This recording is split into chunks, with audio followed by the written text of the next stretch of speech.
শুধু দর্শক বন্ধু, আপনারা দেখছেন একে নিউজ বাংলা। আর এই মুহূর্তে উপস্থিত রয়েছি কলকাতা হাইকোর্ট। হুমায়ুন কবিরের বাবরি মসজিদ করতে আর কোনো বাধা রইল না। ভিত্তি স্থাপনের পরে দুবার মামলা হয়েছিল এই কলকাতা হাইকোর্টে, দুবার কিন্তু হুমায়ুনের পক্ষে গিয়েছে। সেই নিয়ে তিনি কিন্তু 11ই ফেব্রুয়ারি বাবরি মসজিদের মূল কাজ শুরু করেছেন। আর এই মূল কাজ শুরু করে দেওয়ায় পারভেজ সিদ্দিকী বলে এক ব্যক্তি, তিনি কিন্তু সুপ্রিম কোর্টে মামলা করেছেন যে হুমায়ুন কবির বাবরি মসজিদ যাতে না হয়। আর দুঃখের বিষয় হলো একটা, যে কোনো হিন্দু বা কোনো সনাতনী তারা কিন্তু বাধা দিচ্ছে না। বাধা দিচ্ছে কারা? আইনি লড়াই করছেন কারা? মুসলমানেরা, যাতে এই বাবরি মসজিদ না হয়। অযোধ্যায় যে জায়গায় রাম মন্দির হয়েছে ঠিক 1 কিলোমিটার দূরে সেই জায়গায় বাবরি মসজিদ হওয়ার কথা রয়েছে। বাবরি মসজিদের জায়গা দেওয়া রয়েছে। সেই বাবরি মসজিদ যখন তৈরি হয়ে যাবে, সেই জায়গার বাবরি মসজিদ উদ্বোধন করবেন কিন্তু আরবের আমির সাহেব এবং আমাদের দেশের প্রধানমন্ত্রী নরেন্দ্র মোদী। কিন্তু অযোধ্যায় বাবরি মসজিদ এখনো শুরু হয়নি। হুমায়ুন কবিরের বাবরি মসজিদ কিন্তু শুরু হয়েছে। 2 বছরের মধ্যে কিন্তু কাজ শেষ হয়ে যাবে। তাহলে কি প্রধানমন্ত্রী মুর্শিদাবাদের বেলডাঙ্গায় এসে হুমায়ুনের বাবরি মসজিদ উদ্বোধন করবেন? আমরা এই সমস্ত বিষয়ে কথা বলবো। আমাদের সঙ্গে রয়েছেন কলকাতা হাইকোর্টের বিশিষ্ট আইনজীবী আলী আফজাল চাঁদ মহাশয়। আমার নবী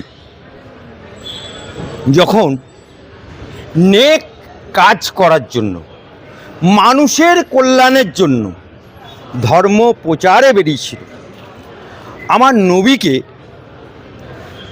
তখন তার নিজের চাচাতো ভাই, নিজের এবং মক্কাবাসী মেরে মাথা ফাটিয়ে দিয়েছিল। মক্কাবাসী, ওনার জন্ম মক্কাতে, এবং শুধু মেরে মাথা ফাটায়নি, যখন ওনার মাথা ফাটালো, উনি যখন একটা পাহাড়ের গায়ে গিয়ে আশ্রয় নিল, ওনার সাথে যে কটা সাহাবী ছিল, সঙ্গী সাথী, তারা বলল যে হুজুর, আপনার মাথা ফাটিয়ে দিয়েছে, কিছু তো করুন। ঠিক সেই সময় গায়েবী আওয়াজ এলো তুর পাহাড় থেকে। গায়েবী আওয়াজ, খোদা, হে নবী, তুমি বলো যারা তোমাকে আঘাত করেছে তাদেরকে আমরা এই তুর পাহাড় গিয়ে দুর্মুষ করে দিই। আমার নবী কি বলেছিল? না, ওরা আমাকে চিনতে পারেনি, তাই ওরা আমাকে আঘাত করেছে। তাহলে তারপরেও আমার নবীকে তার জন্মভিটে মক্কা ছাড়া করে দিয়েছিল। পাগল বলে মক্কা ছাড়া করেছিল। এবং সেই আমার প্রফেট হযরত মুহাম্মদ রাসূলুল্লাহ সাল্লাম, তাকে আঘাতপ্রাপ্ত হতে হয়েছিল, তাকে রক্তাক্ত হতে হয়েছিল। কিসের জন্য? ন্যায় প্রতিষ্ঠার জন্য। ন্যায় প্রতিষ্ঠার জন্য। আজকে যখন বাবরি মসজিদ ধ্বংস হলো, তার মামলা বাবরি মসজিদ অ্যাকশন কমিটি এবং রাম মন্দির ট্রাস্ট দীর্ঘদিন ধরে মামলা চলতেছিল। হাইকোর্ট, সেখানকার হাইকোর্ট, তারপরে সুপ্রিম কোর্ট, দিনের পর দিন মামলা চলতে, তারপরে তদন্ত, তারপরে মাটি খনন ইত্যাদি ইত্যাদি, বহু পরিকল্পনা, বহু সার্ভে, বহু মাটি খনন। তাদের দাবি কি ছিল? যে এখানে রামের জন্ম, এই রাম জন্মস্থানে এখানে মসজিদ থাকতে পারে না, অতএব আমার এই জন্মভূমি রাম মন্দির প্রতিষ্ঠিত হবে। একটা বিতর্কিত। অবশেষে আমার সুপ্রিম কোর্ট, মানে ইন্টারেস্টিং ম্যাটার বলছি, রায় দিল যে ওখানেই অযোধ্যাতে রাম মন্দির হবে। তার 1 কিলোমিটার দূরে বাবরি মসজিদ অ্যাকশন কমিটিকে ওখানকার সরকার থেকে 5 একর জায়গা দেবে। সেখানে 5 একর জায়গাতে বাবরি মসজিদ নামে, একদম পার্টিকুলার অর্ডার, সুপ্রিম কোর্টের রায়, সেই বাবরি মসজিদ হবে। সেখানে আরও ছাত্রাবাস হবে, মাদ্রাসা হবে, গবেষণা কেন্দ্র হবে। এবং সেই বাবরি মসজিদটা উদ্বোধন করতে আসবে কে? আমার আরবের আমির সাহেব। মসজিদটা এখনো কমপ্লিট হয়নি। এবং সঙ্গে থাকবে কে? ভারতবর্ষের প্রধানমন্ত্রী। এটা একদম ডিক্লেয়ার।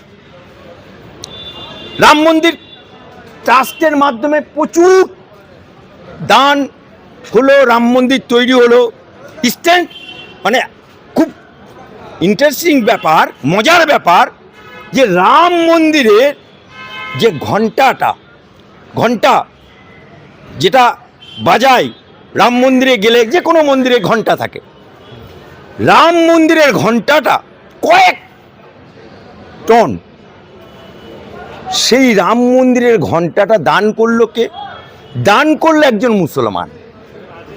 রাম মন্দিরে রাজমিস্ত্রি খাটলো কে? মুসলমান।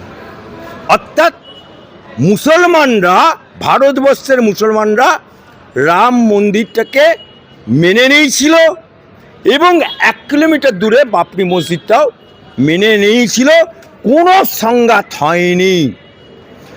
আর সুপ্রিম কোর্টের রায়ে কোনো জায়গায় লেখা নেই যে বাবরি মসজিদ করা যাবে না, কারণ সুপ্রিম কোর্টের রায়ে লেখা আছে 1 কিলোমিটার দূরে 5 একর জায়গা বাবরি মসজিদকে দিতে হবে। This is the true fact. কিন্তু আমরা এখানে দেখতে পেলাম কি, 6ই ডিসেম্বর বাবরি মসজিদ ঘোষণা হুমায়ুন কবির যখন করলো, কোনো মাইকেল আলের ক্ষমতা হয়নি। এত ভারতবর্ষে হাই সাহেব, গাই সাহেব, মলি সাহেব, এমএলএ, এমপি, মন্ত্রী, যন্ত্রী, সন্ত্রী, কত ভারতবর্ষের বুকে নবীর উম্মত আছে। একটা নবীর উম্মতের বান্দার ক্ষমতা হয়েছে যে বাবরি মসজিদ করব, এই হিম্মতটা দেখাতে পেরেছে? দেখাতে পারিনি, কারণ আল্লাহর হুকুম ছিল না। কিন্তু হুমায়ুন কবির আল্লাহর রহমত, সে ঘোষণা করে দিল বুক ঠুকে বাপের বেটার মতো যে বাবরি মসজিদ হবে।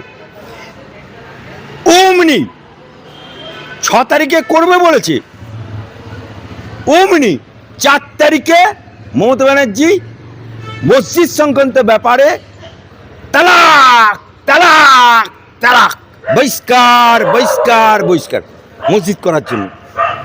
তৃণমূলের এমএলএ বাদ দিল কে? মুসলমান।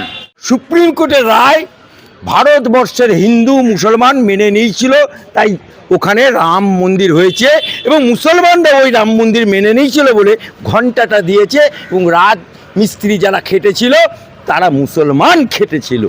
এবং ওই রাম মন্দির করতে গিয়ে বহু মন্দির রাস্তার সংস্কার করতে গিয়েও চলে গেছে। আজকে हुमायूं कौन सा गुनाह किया, कौन सा पाप किया? एक खुदा का घर बनाने के लिए इतना तकलीफ মমতা ব্যানার্জি ওতেই ক্ষান্ত হয়নি, মসজিদ নিয়ে তো মামলা করছে, সাথে ছোলা আছোলা 2 করছে। অযোধ্যায় যে বাবরি মসজিদ হবে সেই জায়গায় আরবের ইমাম এবং প্রধানমন্ত্রী এসে বাবরি মসজিদটা উদ্বোধন করবেন। অযোধ্যায় বাবরি মসজিদ তো এখনো কমপ্লিট হয়নি। হুমায়ুনের বাবরি মসজিদ কমপ্লিট হলে কি এই জায়গায় প্রধানমন্ত্রী আসার সম্ভাবনা আছে? দেখুন, সবেমাত্র বে হয়েছে, অ্যান্ড বে হই আপনি যদি মনা দেখতে চান, আপনি যদি মনার গোপ দেখতে চান, আমার পক্ষে দেখানো সম্ভব না। সবে তৈরি শুরু হয়েছে, এত বাধা, এত বিপত্তি। কিন্তু আমি নিজে বলেছি যদি আমি মরে যাই তাহলে আমার জানাজাটা ওখানে পড়ানো হবে। আর হুমায়ুন যদি বেঁচে থাকে, যদি বাবরি মসজিদ কমপ্লিট হয়ে থাকে, আর আমি যদি বেঁচে থাকি তাহলে কে আসবেন? এখন টেলার হচ্ছে, পিকচার আবি বাকি হ্যায়।